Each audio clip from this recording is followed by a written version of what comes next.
Good morning doctor. Good morning. எப்ப sir கல்யாணம்? Invitation உண்டுல்ல? Oh sure. Bye bye.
பாருங்க டாக்டர்.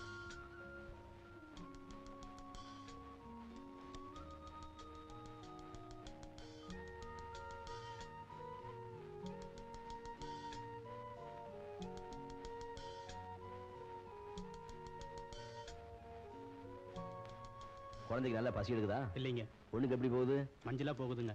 நல்ல வேலை, ஆரம்பத்திலேயே என்ன கூட்டி வந்திருக்கீங்க. குழந்தைக்கு மஞ்சள் காமாலை வந்திருக்கு. நான் மருந்து எழுதி தர்றேன். 5 நாளைக்கு 3 வேளை வேலை கொடுங்க. சரிங்க.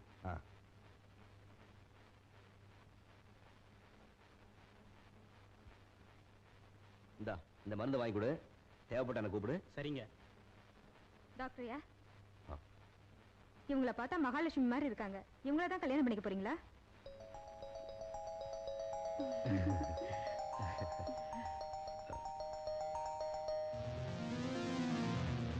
என் வாழ்க்கையில் இப்படி ஒரு இழப்பு ஏற்படும் நான் நினைக்கவே இல்லை. கல்யாணமான 3 வருஷத்துல என் பவித்ராவை நான் இழந்துட்டேன். ஒரு தடவை செல்வோம், கன்னிமரா ஹோட்டல்ல மேட் ஃபார் ஈச் அதர்னு ஒரு போட்டி நடந்துச்சு. அதாவது புருஷ மனைவி ஜோடி பொருத்தத்துக்கு ஒரு போட்டி. விளையாட்டா நானும் பவித்ராவும் கலந்துட்டோம். எங்களுக்கு தான் முதல் பரிசு கிடைச்சது. நாங்க 2 பேரும் பூரிச்சு போயிட்டோம். அன்னைக்கு பவித்ரா சொன்னா, இந்த ஜென்மத்தில் மட்டும் நான் உங்களுக்கு பொருத்தமான ஜோடி இல்லைங்க, இன்னும் 7 ஜென்மத்துக்கும் நான் தான் உங்க மனைவி, உங்களுக்கு பொருத்தமான ஜோடின்னு சொன்னா. அப்படியெல்லாம் சொன்னவன் இவ்வளவு சீக்கிரம் என்ன தவிக்க விட்டுட்டு போயிட்டானே. மிஸ்டர் சுதாகர், சிங்கப்பூர் போறப்ப நீங்க மனைவியை கூட்டிட்டு போயிருந்தா இந்த விபத்து ஏற்பட்டிருக்காது இல்லையா? அதான் ஃபேட். சிங்கப்பூர்ல ஒரு ஃப்ரெண்டோட பிசினஸ் ஆரம்பிக்கிறதுக்காக 2 மாசம் நான் இந்தியா விட்டு போக வேண்டியதா போச்சு. அவளையும் கூப்பிட்டேன். செல்வம், வியாபார விஷயமா போறீங்க, இப்ப நான் எதுக்குன்னு சொல்லிட்டான். கோயம்புத்தூர்ல அவளுக்கு ஒரு அத்தை இருந்தா, 2 மாசம் அவங்களோட இருக்கட்டுமேன்னு பவித்ரா அவங்க அனுப்பி வச்சேன். எங்கேயோ மைசூருக்கு டூர் போனாங்களாம். போற வழியில விபத்தான். என் பவித்ரா செத்து போயிட்டாளாம். இந்த செய்தியை கேட்டு நான் துடிச்சு போயிட்டேன். எனக்கு வாழ்க்கையே வெறுத்து போச்சு. அதுக்காக ராத்திரி பகல் குடிக்கணுமா சுதாகர்? நோ, நான் பவித்ரா மறக்கணும். அவளோட வாழ்ந்த வாழ்க்கையை மறக்கணும். நோ சுதாகர், இது வரைக்கும் குடிச்சதே போதும், ப்ளீஸ். லட்சுமிமா, 2 நாளா நானும் பாக்குறேன், ரொம்ப தெளிவா இருக்கிறீங்க. நீங்க தெளிவா இருக்கிறப்பவே கொஞ்சம் யோசிச்சு சொல்லிட்டீங்கன்னா நல்லா இருக்குமா? நான் யாருன்னு எனக்கு ஞாபகத்துக்கு வருது. ஐயோ, ஞாபகத்தை விட்டுறாதீங்க. சொல்லுங்க. பச்சை பசேல்னு வயல்வெளி. பச்சை பசேல்னு வயல்வெளினாக்கா தஞ்சாவூர். அட ஆமா, அதை தாண்டி ஒரு பாடஞ்ச கோபுரம் தெரியற மாதிரி இருக்கு. நிறுத்தாதீங்க, சொல்லுங்கம்மா. அந்த பாடஞ்ச கோபுரத்தை சுத்தி பெரிய வவால் கூட்டம். நம்மளுக்கு எதுக்குமா வவால் எல்லாம்? நீங்க நேரா வீட்டுக்கு போயிடுங்கன்றேன். கொஞ்சம் தூரத்துல 3 கட்டு வீடு, சிம்னி விளக்கு தெரியுது. ஒரு கட்டுக்கு ஒரு சிம்னி விளக்கு, அப்ப 3 கட்டுக்கு 3 சிம்னி விளக்குன்றீங்க. ஆமா, தூரத்துல பெரிய மீசையோட ஒரு பெரிய போட்டோ தெரியுது. உங்க அப்பாரு போட்டோவாமா? இல்ல, எங்க தாத்தாவுக்கு தாத்தா போட்டோ மாதிரி தெரியுது. அதுவும் மாதிரி தாத்தா தானா? ஐயா, கன்ஃபார்ம்டு தாத்தா இல்லையா? குறுக்க பேசாதீங்க, மறந்துற போது. அந்த போட்டோ பக்கத்துல ஒரு அருவா மாட்டி இருக்கு. ஆமா, அருவா எதுக்கு? வயக்காட்டுல களை எடுக்கிறதுக்கு. நீங்க சும்மா இருங்க, நீ சொல்லுமா. மாட்டி இருக்க அருவா, அதுல ஒரே ரத்தக்கரை. பக்கத்துல புலித்தோல் வேற. புலித்தோலா? என்னங்க இது? இந்த ஜென்மத்து ஞாபகம் வந்த மாதிரி எனக்கு தெரியல. பூர்வ ஜென்மத்து ஞாபகத்தை சொல்லுது போல்றது. எந்த ஜென்மமா இருந்தா நமக்கு என்ன? ஆள் தெரிஞ்சா போதாதா? நீ சொல்லுமா. அந்த போட்டோல இருந்தவரு பேரணுமா? அவர் பேரு சொல்லுங்க. போச்சே, பள்ளிக்கூட பசங்க விவகாரமா போச்சு. போட்டோ சொன்ன, பெரியவர் சொன்ன, மீசையெல்லாம் வச்ச, பேரை மறந்துட்டேன். அதுக்கப்புறம் எனக்கு எதுவுமே ஞாபகத்துக்கு வரலையே. ஆமா, இது வரைக்கும் நான் என்ன சொன்னேன்? போச்சுடா. திரும்பி சொல்ற மாதிரியா நீ சொன்ன? என்னமோ ரத்தம்னா கத்தின, அதுக்கப்புறம் புலித்தோல். கவலைப்படாதீங்க, அடுத்த தடவை நல்லா யோசிச்சு ஞாபகப்படுத்தி சொல்றேன். இப்ப என்ன விட்டுருங்க. சரி. இதுல இப்ப என்ன இம்ப்ரூவ்மெண்ட்னா, அந்த பொண்ணு இப்ப யோசிக்க ஆரம்பிச்சிடுச்சு. மண்ணாங்கட்டி நம்ம தொல்லை தாங்க முடியாம ஏதாவது ஒன்னு சொல்லி வைப்பேன்னு இட்டு கட்டி சொல்லிட்டு போயிருக்கு. இட்டு கட்டியா பேசிட்டு போதது? எனக்கு ஒண்ணு தெரியுது. நீ என்ன மறக்க போற, நான் உன்னை மறக்க போறேன். அவ்வளவு குழப்பங்க உண்டா இருக்குதுங்க. ரங்கா, என்னமா? லட்சுமிக்கு துணையா இருக்கிறங்கிற சாக்குல பெரிய பங்களா பக்கமே உனக்கு காணோம். நீங்க தான் சின்ன பங்களால தூக்கி வேலைக்கு போட்டீங்க. நீங்க எங்க போறீங்களோ அங்க வேலை செய்யற. அது இருக்கட்டும், லட்சுமி பாக்குறதுக்கு சிவராமங்க அடிக்கடி வரானா? அடிக்கடின்னு சொல்ல முடியாது, நிறைய தடவை வராருமா. உனக்கு தெரியாம இருக்காது, அவங்க 2 பேரும் எப்படி பழகுறாங்க? ஒரு வயசு பொண்ணுகிட்ட வாலிபம் எப்படி பழகணுமோ அப்படி குறையில்லாம பழகுறாரு. புரியும்படியா சொல்லண்டா. டாக்டர் நேரடியா வர முடியலன்னா போன் வரும். எங்க இருந்து? நர்சிங் ஹோம்ல இருந்து. பேசுறது ஏதாவது புரியன்றீங்க? அப்புறம் இப்படியே 1 மணி நேரம். நான் நினைக்கிறது உண்டு, எவனுக்காவது ஹார்ட் அட்டாக் வரப்போது அவன் ஹாஸ்பிட்டலுக்கு போன் பண்ணுமா, லைன் கிடைக்காது, ஆள் அவுட்னு. எப்படி இருந்தா? அப்போ அவங்க 2 பேரும் ஒருத்தர் விரும்புறாங்கன்னு சொல்லு. என்ன சந்தேகமா இழுக்கிறீங்க? ஒரு நாள் பெயிண்டிங் ரூம் உள்ள போறேன். ஐயோ, 3 லட்சுமி அம்மா உருவத்தை 3 போர்டுல எழுதியிருந்தாரு. ரவிவர்மா மாதிரியே எழுதியிருந்தாருமா. கச்சக்குன்னு கண்ணு இருக்க வேண்டிய இடத்துல கண்ணு, மூக்கு இருக்க வேண்டிய இடத்துல மூக்கு. அவ்வளவு தூரத்துக்கு வந்தாச்சா? நீங்க கவலைப்படாதீங்க, டாக்டர் ரொம்ப கௌரவமா அப்பழுக்கு இல்லாம கதையை கொண்டு போறார்.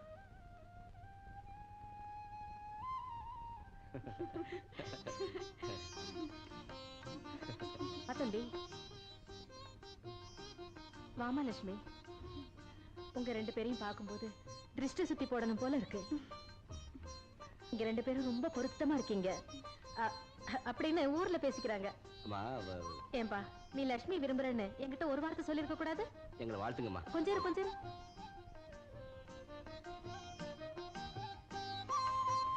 லட்சுமி, இந்த வீட்டுக்கு நீ மருமகளா வரப்போற. குங்குமம் எடுத்துக்குமா.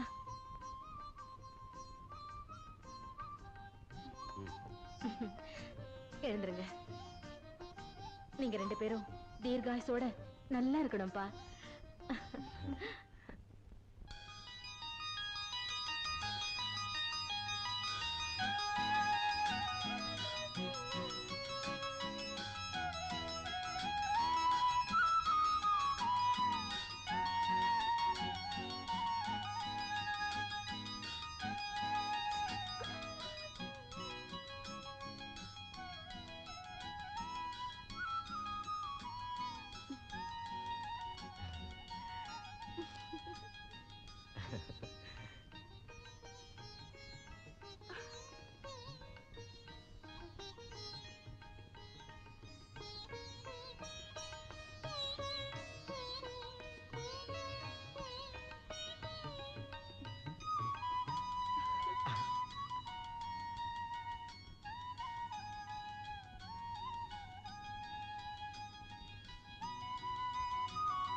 என்ன doctor, am I all right?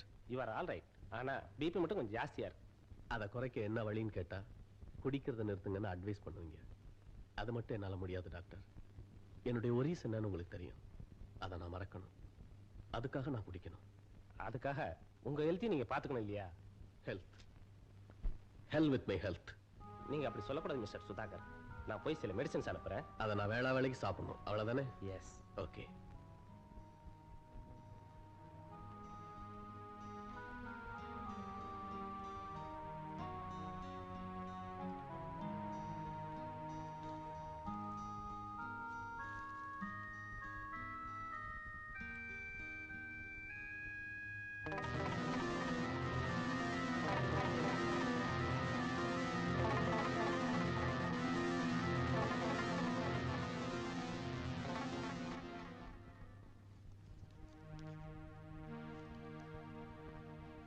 மைசூரிலிருந்து புறப்பட்டு வந்த சுற்றுலா பஸ் காரப்பாளையம் அருகே ஆற்றில் விழுந்து விபத்துக்குள்ளாகி அதிலிருந்து தற்செயலாக பிழைத்த 18 வயது பெண், நல்ல சிவப்பு நிறம், களையான முகம்.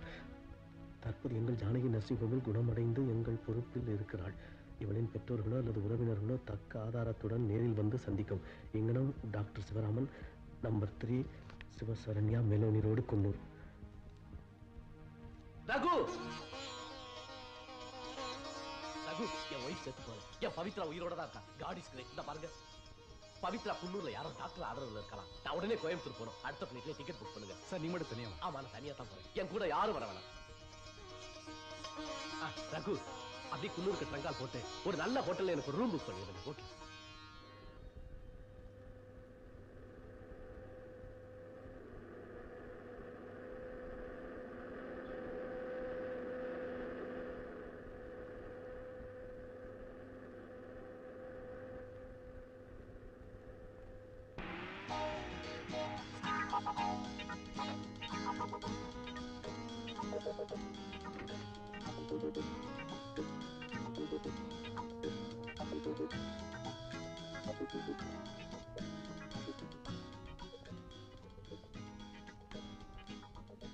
என் பேர் சுதாகர். நான் மெட்ராஸ்ல இருந்து வரேன். உங்க மேனேஜர் ட்ரங்கால் போட்டு சொன்னாரு நீங்க வரதா. தேங்க்யூ. Room number 1 minute. 20. இந்தாங்க. தேங்க்ஸ். மிஸ்டர், டாக்டர் சிவராமன் இந்த ஊர்ல. ஆமா சார், டாக்டர் சிவராமன். அவர் ரொம்ப popular sir. Number 3, Sivasaranya, Meloni road. அது அவர் பங்களா தான் சார். அங்க போறதுக்கு வழி? இந்த ஊர்ல எந்த டாக்ஸிக்காரனை கேட்டாலும் கரெக்டா அங்க கொண்டு போய் விட்டுருவாங்க. இந்த பக்கத்துல அவர் தெரியாத ஆளே கிடையாது சார். ஐ சி. அந்த டாக்டர் அவ்வளவு ஃபேமஸா? ஃபேமஸ் மட்டும் இல்ல சார், ரொம்ப தங்கமானவர். ஏழைங்களுக்கு இலவசமா வைத்தியம் பார்ப்பாரு சார். அவர் நல்ல குணத்துக்கு ஒரு உதாரணம் சொல்றேன் பாருங்க. இங்க ஒரு பஸ் ஆக்சிடென்ட் நடந்து அதுல வந்தவங்க அத்தனை பேரும் செத்து போயிட்டாங்க, ஒரு பொண்ணு தவிர. இந்த டாக்டர் அவருடைய உயிரை காப்பாத்தி தன் வீட்டிலேயே அவருக்கு அடைக்கலம் கொடுத்து ஊர் பேர் தெரியாத அந்த அனாதை பொண்ணை இப்ப இந்த டாக்டர் கல்யாணம் பண்ணிக்க போறாரு சார். Is it? ஆமா சார், அந்த பொண்ணு ரொம்ப அழகா இருப்பா. எங்க டாக்டருக்கு தகுந்த ஜோடி. அவங்களுடைய கல்யாணனால